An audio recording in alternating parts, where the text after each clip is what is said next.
ជំរាបសួរជំរាបសួរចាជំរាបសួរអ្នកខ្ញុំឈ្មោះហ៊ុយច័ន្ទតារីខ្ញុំគឺជាអ្នកគ្រប់គ្រងនាយកដ្ឋានបរិវត្តកម្ម Digital សហគ្រាសនៃមជ្ឈមណ្ឌលធុរកិច្ចថ្មីដៃជោវគ្គនេះគឺយើងផ្ដោតទៅលើ Digital Marketing នៅលើ Social Media អញ្ចឹងវគ្គនេះគឺល្អក្នុងន័យថាទី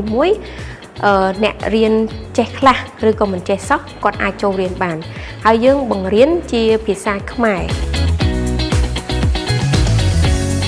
ជាអ្វីដែលទទួលបានហើយយើងមើលឃើញភ្លាមតែម្ដងហ្នឹងទី1គាត់ទទួលបានវិញ្ញាបនបត្របញ្ជាក់ការចូលរួមរបស់គាត់ទី2គាត់ទទួលបានការចូលទៅក្នុងបណ្ដាញទំនាក់ទំនងដ៏ធំរបស់ ECD របស់ Government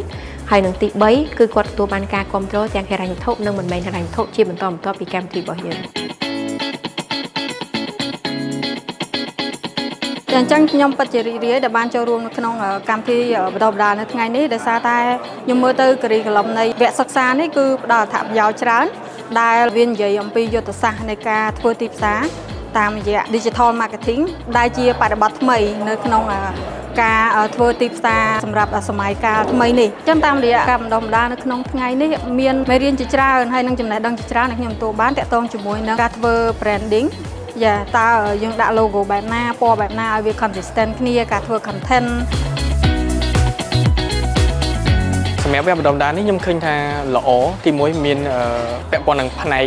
ថ្មីគឺ AI វាល្អសម្រាប់អាជីវកម្មទូទៅដែលគាត់ប្រើប្រាស់ព្រោះដោយសារឥឡូវវាកំពុងតែ trending ហើយតាក់ទង AI ហ្នឹង